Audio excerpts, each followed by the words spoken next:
Welcome back to Knoxville, Iowa, as we restart the 50th Goodyear Knoxville Nationals presented by Lucas Oil. 25 laps in the books. The mandatory 5-minute pit stop has been completed. Sammy Swindell leads them back around for the final 25 laps. Sammy goes right back to the bottom in 1 and 2. Look like shots went to the outside. How long will it take them to build up temperature and air pressure in those tires? Not very long, but the main thing, the car with a load of fuel now, they've topped them off again, so the car is going to react different than it did before we went to the break. Shots to the inside.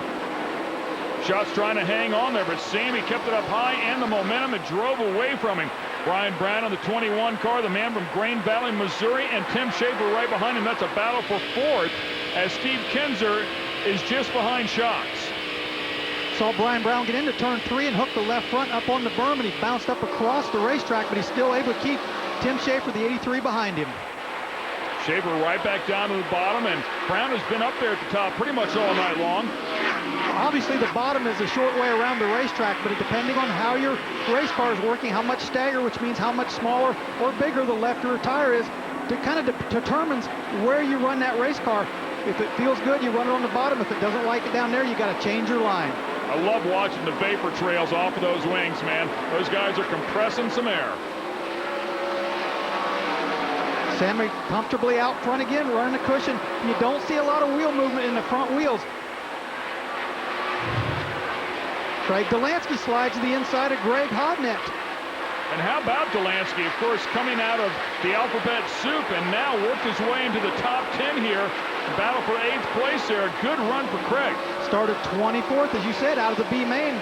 Interesting, his crew chief Mike Woodring leaving after this weekend. Kirk DeWeese will take over as crew chief of that 7 car from now on. Another great look, and a handful of these guys able to go through the center, and Steve Kinzer has pulled off of the track. A little smoke out of that one just before he pulled down to the bottom. Not going to win his 13th Knoxville Nationals this year as he goes to the inside. No caution. He gets off the racetrack. Back up to the number 1 car, and Sammy Swindell. He is second only to Steve Kinzer in top 10 finishes with 19 of them here in the Nationals. Point again, just watch his arm movement as it goes down the back straightaway. When you see the driver not really flailing the steering wheel, that means he's comfortable in the race car. Sammy is a smooth race car driver, likes the high-speed racetracks anyway. Back over to Jason Johnson. Jason Johnson out of Louisiana, currently in 5th place, so a solid run for him for the ASCS standout. Won a championship of that series in 08, and look at that slide job for the lead, up over the cushion, and loses a lot of ground. Shots throwing everything at it right there. Boy, I don't know where he came from. Sammy had a good 5 or 6 car length lead. To get a replay of it here. Shots catches him, puts a slide job on, has so much momentum though he can't keep it down, jumps the cushion, keeps it out of the wall. Sammy Swindell turns it and gets back by easily. Sammy never lifted. Oh, Jason Johnson slaps the wall out of turn 4. Tim Schaefer right on by. Tim Schaefer hanging on to the position. And yeah, Johnson with a tough move right there. Maybe getting a little slick up there in the top? Well, yeah, or just misjudged it. That had to probably do some suspension damage to that car, or maybe even we'll have to watch, see if he flattened the right rear tire. Right now, Swindell out front. Shots with a lot of ground to make up if he's going to have another shot at taking the lead away from him like he had previously. Well, I have to wonder if Sammy was just trying to pace himself and Shots basically woke him up. You can see Sammy pull away, or did Donnie Shots overheat his tires when he's sliding across the racetrack like that? He may be trying to conserve a little bit, cool those tires down to get a run at him. And Brian Brown, again, with a solid effort here, currently sitting in 3rd place. He's also the nephew of the 8-time Knoxville track champ, Danny Lasowski, and spent a lot of time in his younger days working on that car. Absolutely, and bringing it home for the family this weekend, trying to run up there again as a driver. Oh, a little puff of smoke right there as he goes through 3 and 4, though, but keep an eye on that as he goes down the front straightaway here. That was Chad Kimmon on that 63 that was way sideways. Obviously a lapper at this point. Look at Delansky, man. Delansky is coming, baby. I mean, he is rocking a house. We mentioned it earlier, started 24th, a good run for him.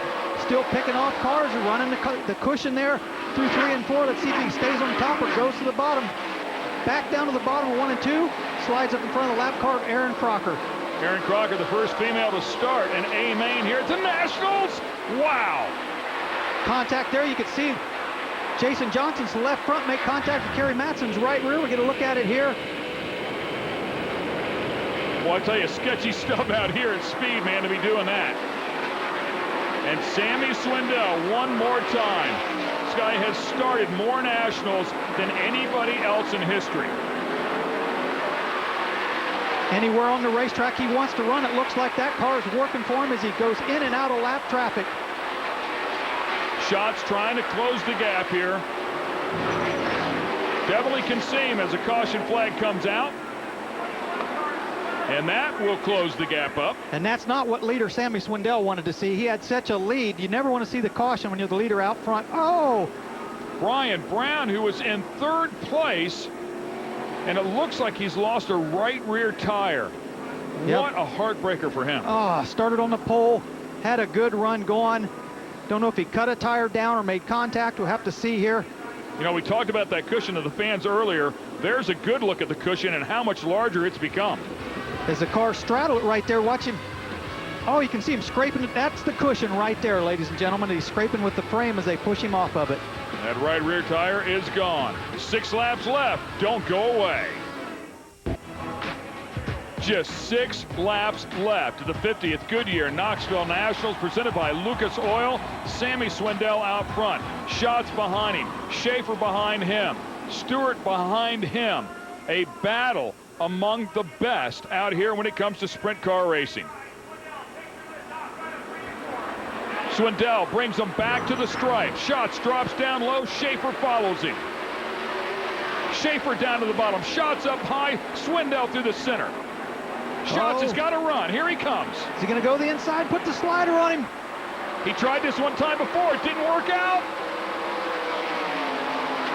This time he makes it stick. Didn't let the car drift up. He made sure that he didn't have quite so much momentum as he entered the corner. Now Sammy back to the inside, though. Sammy makes it work off of the bottom. Sammy's got a car here tonight. What a battle. Thought when Schatz got around him, maybe something happened to Sammy's car. Back to the bottom he goes. He takes the lead. Let's see if he can hold him off out of turn 2. All the skills they are capable of, they are using right now. They're slinging these cars from the top to the bottom, bottom to the top again. I thought Schatz wasn't going to clear him. I thought Schatz was going to hit Sammy Swindell's left front tire. Sammy may have breathed the throttle, turned it, and got back under him. Or maybe he didn't. One thing's for sure, man, they both hung on. Schatz again trying everything he can. And Sammy Swindell loses a left rear tire coming around to, and when he crossed the stripe, he had 2 laps to go. Talk about a heartbreaker. Oh, the leader of the race, left rear tire blowing. You know, Schatz lucky he wasn't really close to him to get involved in that. Absolutely, could have been collected. Sammy getting out. The good news is he is okay. The bad news is number 2 just slipped away, and quite possibly, I mean, we're talking about a guy with nearly 600 feature wins, and this was quite possibly the biggest one of them all. Oh, yeah, we talked about it earlier, 27 years, and let's face it, talked about Sammy's age. You know, how many more chances is he going to get to win the Knoxville Nationals? Listen to the crowd. You don't get any more chances to win the 50th. That's a good point, absolutely. It's interesting to hear this crowd there. You know, there was a point in Sammy's career where the crowd, there was more boos than cheers, and they just know that this guy was putting on a good show for him. Yeah, he has definitely won the crowd back without question, and rightfully so. I mean, that guy is a driver. Right there, you see it, left rear just blown out, and I can't think that he burnt the tread off of that. The racetrack's in good shape. They all put new tires on at the brake, so either something cut that tire, he may have blistered it, but look at the crew. Sammy's son there on the left.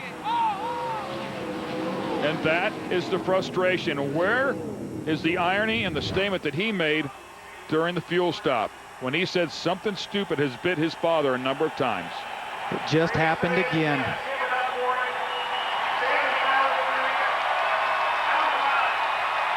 Frustrating, no doubt, but a very special moment right here as 35,000 people applaud Sammy Swindell. Stay with us for the final laps.